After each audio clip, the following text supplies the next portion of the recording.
सध्या हा व्हिडिओ प्रचंड व्हायरल होत आहे. काही लोक थट्टा करतायत, की असा काय नाईलाज आहे, की जमिनीवर वाढलेल्या मंदिराचा प्रसाद खात आहेत. परंतु या मंदिराचे सत्य जाणून तुम्हाला खूप आश्चर्य वाटेल. असं म्हणतात इथे रोज शेकडो भक्तांच्या इच्छा पूर्ण होतात. या मंदिराचे नाव आहे उडुपी कृष्णा मंदिर.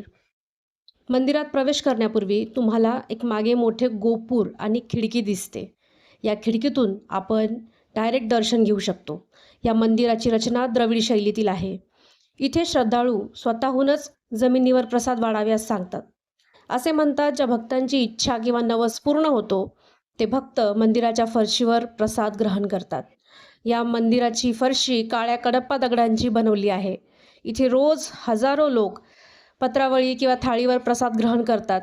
पण ज्या भक्तांची इच्छा वा नवस पूर्ण झाले, ते स्वतःच आग्रहाने जमिनीवरच प्रसाद ग्रहण करण्याची मागणी व्यवस्थापनाकडे करतात. तुम्हीही कृष्ण भक्त असाल तर जय कृष्ण लिहायला विसरू नका. जय श्रीकृष्ण.